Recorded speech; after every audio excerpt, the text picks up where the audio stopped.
तो प्यारे बच्चों, स्वागत है फिर से आपका हमारे YouTube channel we the learners पे। तो क्लास को आगे बढ़ाते हुए चलते हैं।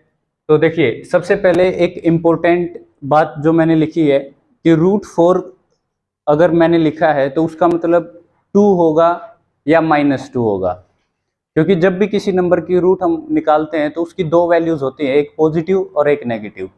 तो जैसे ही अगर √4 है तो उसकी वैल्यू एक पॉजिटिव और एक नेगेटिव, यानी कि एक +2 होगा और एक -2। ये दोनों स्क्वायर रूट्स हैं 4 की। ठीक है, ऐसे ही आप किसी भी नंबर की स्क्वायर रूट लेंगे तो एक पॉजिटिव होती है, एक नेगेटिव।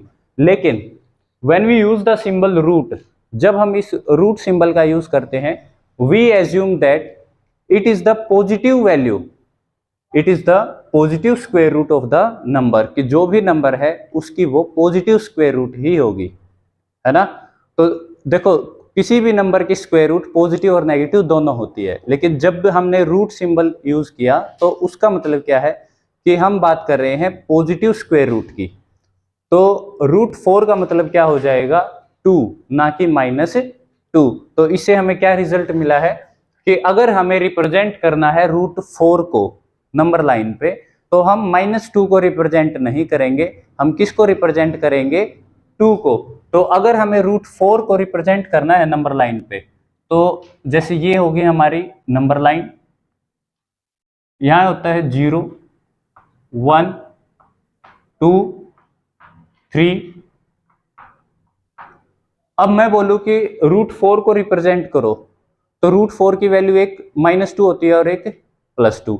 तो आप -2 को रिप्रेजेंट नहीं करेंगे यहाँ पे, तो √4 जो होगा वो कहाँ होगा, यहाँ पे होगा। यानी कि ये पॉइंट जो है यही आपका क्या है, √4, जो कि आपका 2 भी होता है, प्लस वाला। क्लियर क्लियर, ठीक है। अब देखो, अब रिप्रेजेंट करेंगे, एग्जांपल्स पे आ जाते हैं। √2 को, √3 को, √5 को, इनको कैसे हम रिप्रेजेंट कर सकते हैं नंबर लाइन पे, तो चलिए जानते हैं। तो एग्जांपल नंबर 3 है, √2 को किस तरीके से आप रिप्रेजेंट करेंगे नंबर लाइन पे। तो सबसे पहले आपको क्या करना है, एक यूनिट डिस्टेंस लेना है। ठीक है, यूनिट डिस्टेंस यानी कि 0 को आप मान लो आपने नाम दे दिया इस पॉइंट को O।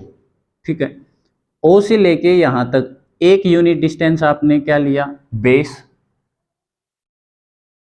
एक यूनिट डिस्टेंस, और इस पॉइंट को मान लो आपने नाम दे दिया A। फिर आपने एक यूनिट डिस्टेंस परपेंडिकुलर लेना है, इसका नाम आपने दे दिया B। फिर O को B से ज्वाइन कर देना है, ये हो गया। अब देखो, आप बोलोगे सर आप ये राइट एंगल ट्राइंगल क्यों बना रहे हो। जब मैंने इसको 1 यूनिट लिया, इसको 1 यूनिट लिया, तो अब पाइथागोरस थ्योरम से आप हाइपोटेन्यूज निकालो। निकालो हाइपोटेन्यूज, क्या हो जाएगा, पाइथागोरस थ्योरम क्या कहती है, हाइपोटेन्यूज का square is equal to perpendicular square plus base square. अब हाइपोटेन्यूज क्या है यहाँ पे, OB, OB का स्क्वायर, परपेंडिकुलर कितना है 1, बेस कितना है 1, तो ये कितना आ गया, एक का स्क्वायर एक, एक का स्क्वायर एक, एक और एक कितना हो गया 2। OB का स्क्वायर है 2 के बराबर।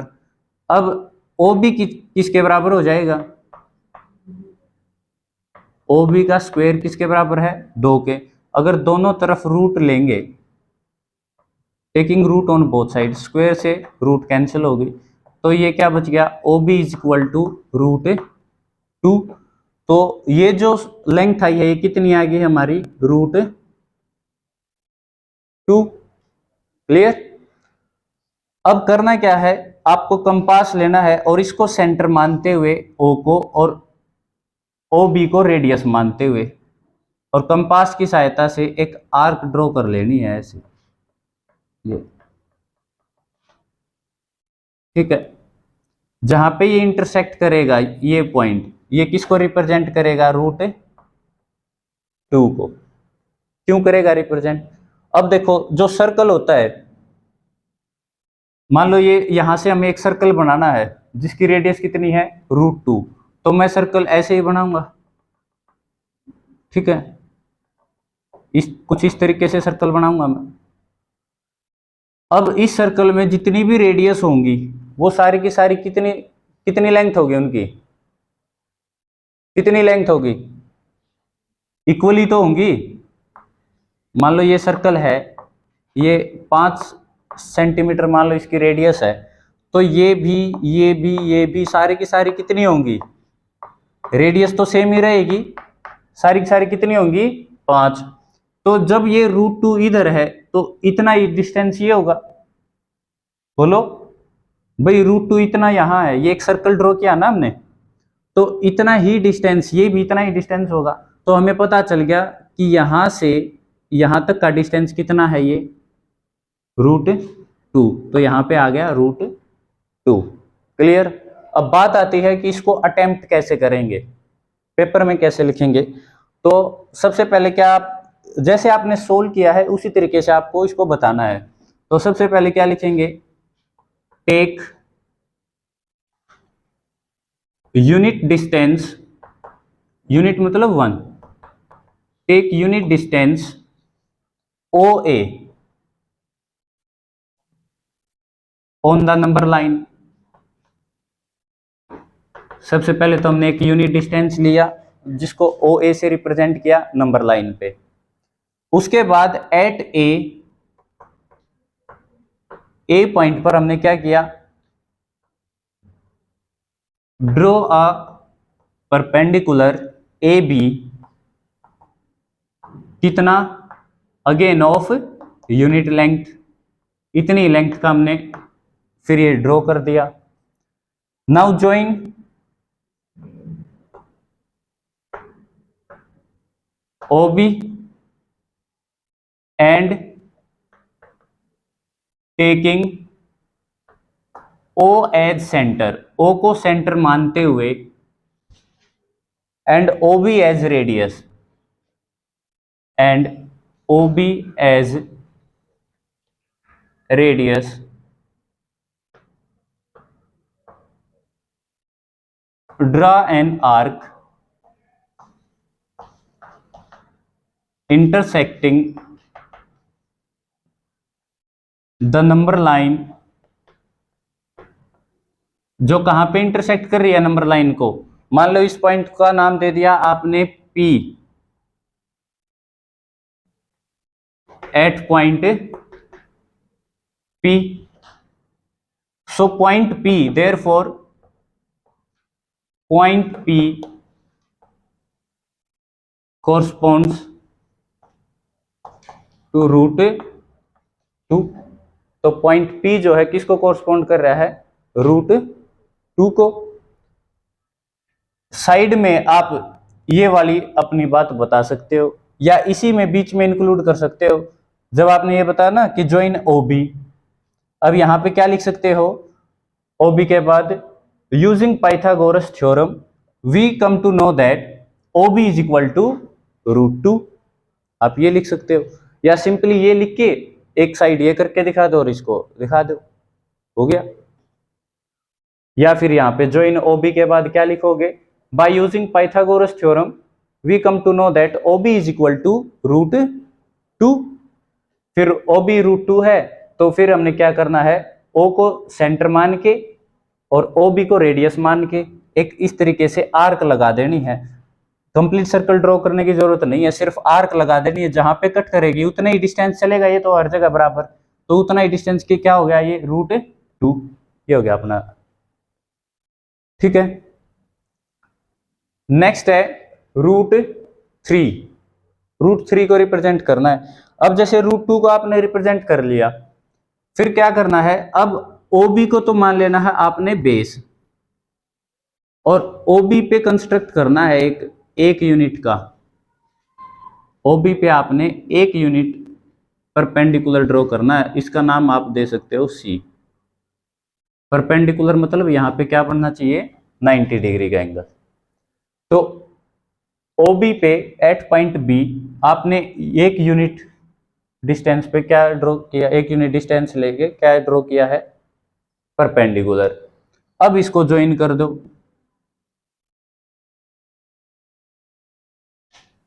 अब इस ट्राइंगल का जिक्र करेंगे बस, ओ बी सी का। अब ओ बी सी में फिर से पाइथागोरस थ्योरम लगाओ, ओ बी सी में पाइथागोरस थ्योरम लगाओ तो क्या हो जाएगा, ओ सी का square is equal to O B का स्क्वायर प्लस बी सी का स्क्वायर। बोलो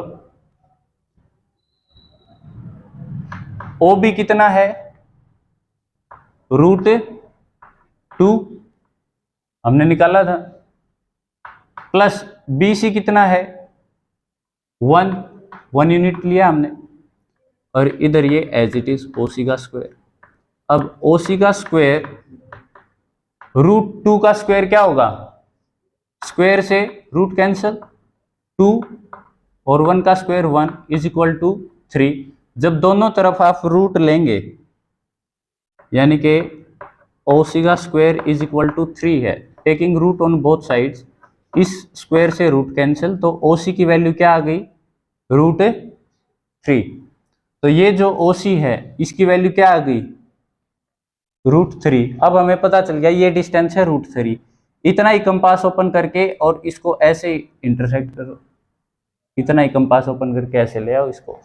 तो जब आप इसको ऐसे लेके आएंगे तो जो पॉइंट आए उसको क्यू मान लो, कोई भी नाम आप दे सकते हो, जो किसको रिप्रेजेंट करेगा, √3 को। अब बात आती है अगर पेपर में √3 आ जाए तो फिर कैसे करोगे, तो सबसे पहले तो आपको √2 को ही रिप्रेजेंट करना होगा, उसके बाद आप √3 पे जाएंगे, डायरेक्ट आप √3 पे नहीं जाएंगे। अगर पेपर में सिर्फ √2 है तो आप इतना करेंगे जो हमने पहले किया था, ठीक है।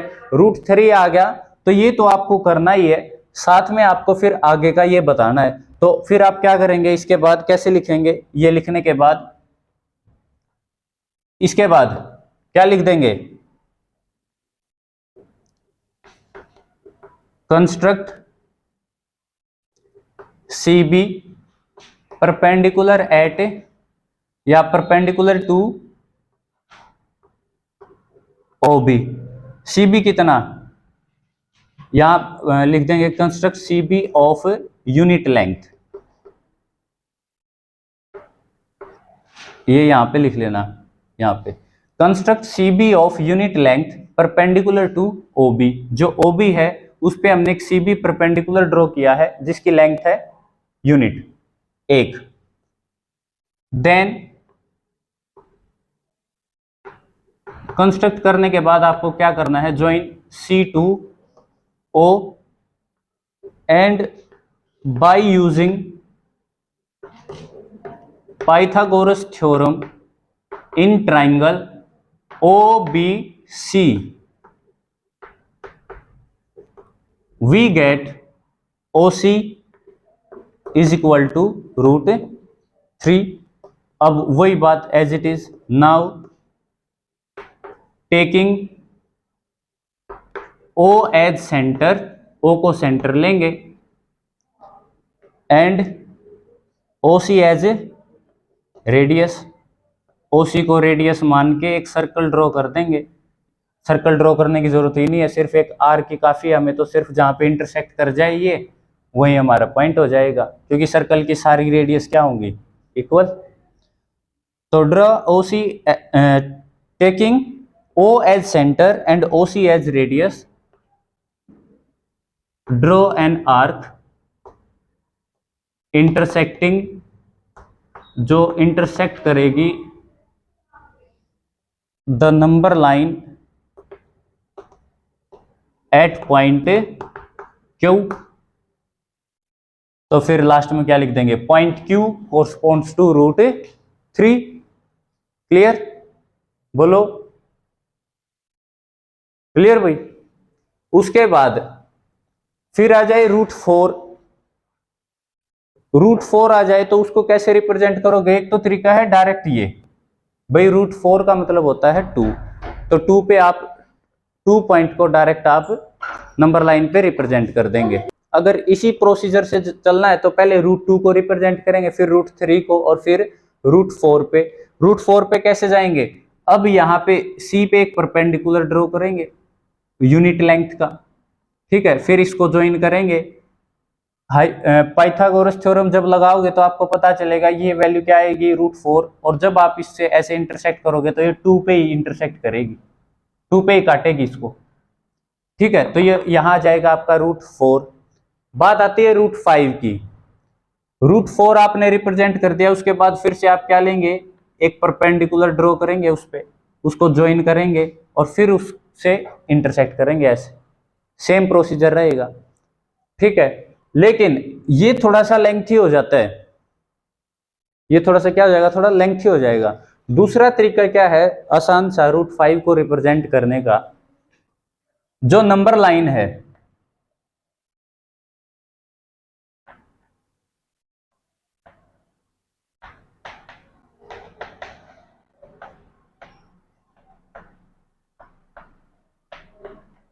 नंबर लाइन पे अब की बार जो बेस है वो आप कितना ले लें, 2 ले लें। यहां पे 2 यूनिट का बेस ले लें और 1 यूनिट का आप परपेंडिकुलर ले लें और इसको ज्वाइन कर दें। ये आ गया।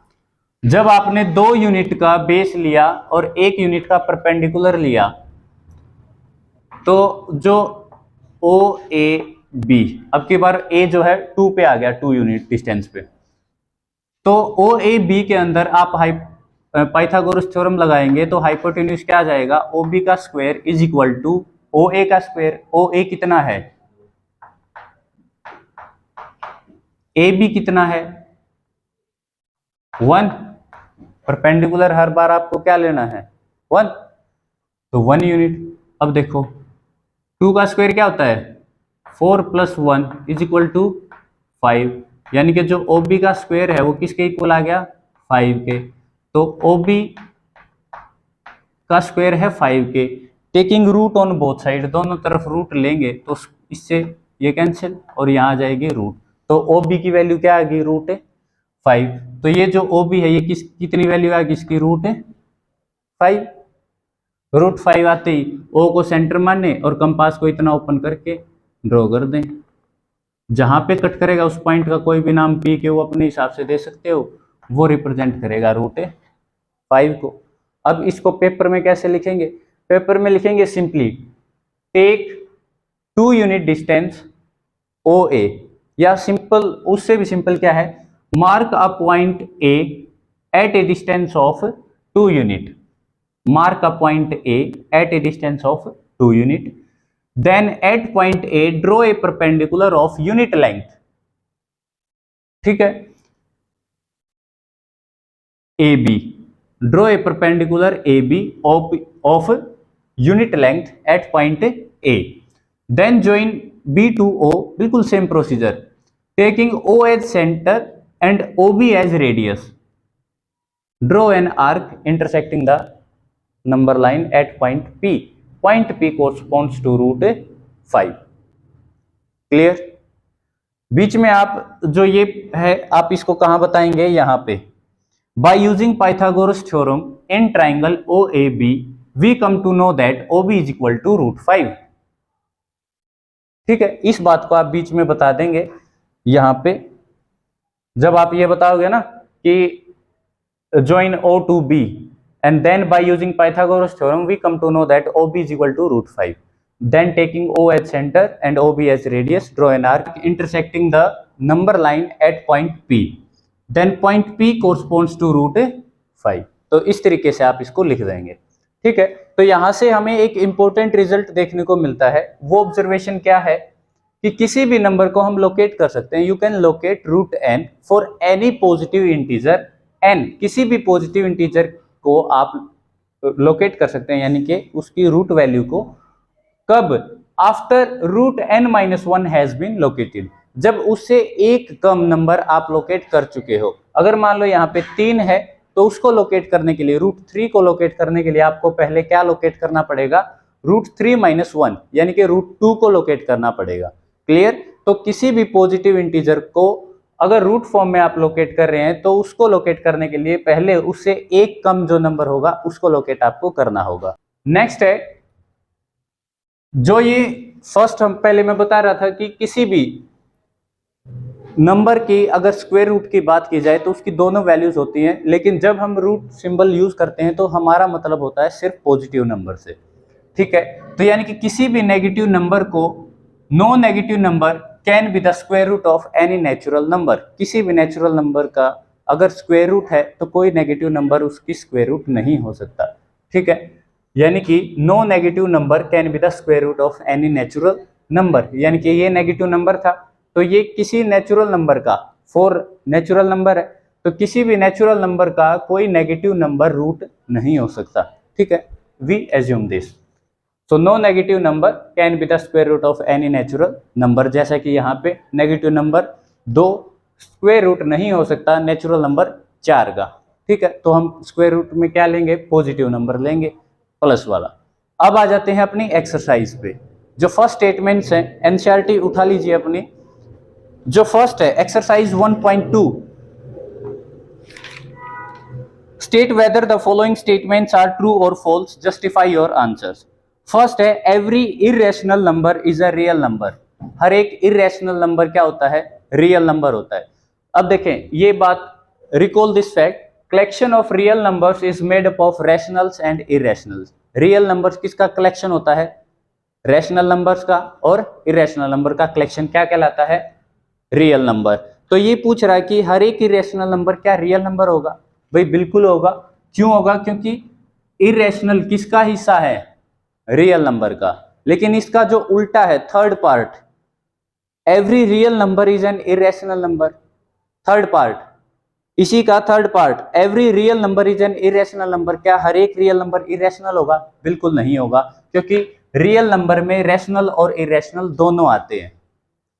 क्लियर, ठीक है। तो जो फर्स्ट पार्ट है कि हर एक इरेशनल नंबर रियल नंबर होगा, जी बिल्कुल होगा, जितने भी इरेशनल नंबर है वो इसी का हिस्सा है तो वो रियल नंबर होंगे। और थर्ड पार्ट जो है every real number is an irrational number, कि हर एक रियल नंबर इरेशनल होगा, बिल्कुल नहीं होगा। क्यों नहीं होगा, क्योंकि रियल नंबर में रैशनल और इरेशनल दोनों आते हैं। वो रैशनल भी हो सकता है नंबर, कोई भी रियल नंबर, और वो इरेशनल भी हो सकता है, जरूरी नहीं है इरेशनल रहे।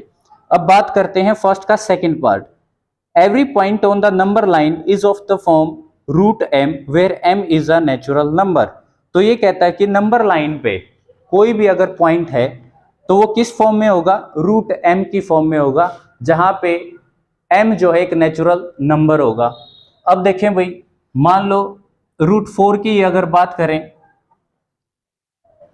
रूट 4 की अगर बात करें तो जो ये नंबर है रूट 4, इसकी वैल्यू क्या होगी, 2 होगी या -2। हम क्या लेते हैं, प्लस वाले 2, ना कि नेगेटिव। तो कोई भी अगर नंबर है उसको हम, जैसे मान लो मेरे को 2 को रिप्रेजेंट करना है, 2 को नंबर लाइन पे, तो मैं इसको क्या लिख सकता हूं, 2 को रूट 4 रिप्रेजेंट कर सकता हूं। यही बात ये कह रहा है कि कोई भी नंबर जो है नंबर लाइन पे इस फॉर्म में होगा। भाई हमने 2 को रिप्रेजेंट करना था, इस फॉर्म में आ गया, जहां पे ये जो m है ये क्या है, नेचुरल नंबर, 4 नेचुरल नंबर भी है। लेकिन मैं कहूं भाई -2 को रिप्रेजेंट करो, तो -2 की भी वैल्यू यही होती है। ठीक है, तो -2 को अगर हमें रिप्रेजेंट करना तो हम प्लस साइड तो जा ही नहीं सकते। तो किसी भी नेगेटिव नंबर को, किसी भी नेगेटिव नंबर को या इंटीजर को हम रिप्रेजेंट नहीं कर सकते in the form of square root of any other number, यानी कि no negative number can be the square root of any natural number, यानी कि कोई भी नेगेटिव नंबर स्क्वायर रूट नहीं हो सकता किसी भी नेचुरल नंबर की। क्लियर, तो इसीलिए ये जो सेकंड स्टेटमेंट है ये फॉल्स हो जाएगी कि हर एक नंबर जो है रूट m की फॉर्म में होगा, जहां पे m नेचुरल नंबर होगा, तो ये गलत हो जाएगी। क्लियर, फिर है are the square, second question है, are the square roots of all positive integers irrational. क्या स्क्वायर रूट जो है जितने भी पॉजिटिव इंटीजर्स हैं उनकी स्क्वायर रूट इरेशनल होगी। इफ नॉट, आंसर भी इन्होंने दे दिया, नहीं होगी। Give an example of the square root of a number that is a rational number. तो आपको सिर्फ एग्जांपल बताना है कि एक ऐसा एग्जांपल दें ऐसे जिसकी स्क्वायर रूट जो हो एक रैशनल नंबर हो। कोई भी एग्जांपल उठा लो भाई, रूट 4 है मान लो, ये एग्जांपल दे दिया, इसकी रूट क्या होगी, 4 की रूट 2। 2 क्या है, एक रैशनल नंबर है। कैसे है रैशनल नंबर? 2 को मैं 2/1 लिख सकता हूँ। p की वैल्यू क्या होगी 2 और q की वैल्यू 1, यानी कि p/q की फॉर्म में ये लिखा गया। क्लियर? तो ये थी आपकी 1.2 एक्सरसाइज। नेक्स्ट क्वेश्चन था √5 को रिप्रेजेंट करना, वो मैंने आपको बता दिया। या तो आप ये तरीका फॉलो कर सकते हैं या डायरेक्ट आप बेस को 2 यूनिट और परपेंडिकुलर को 1 यूनिट लेके OB को ज्वाइन करके पाइथागोरस थ्योरम अप्लाई करो और कंपास को ओपन करके और आर्क लगाओ। क्लियर? तो ये था आपका 1.2 एक्सरसाइज विद एग्जांपल्स। ठीक है, थैंक यू।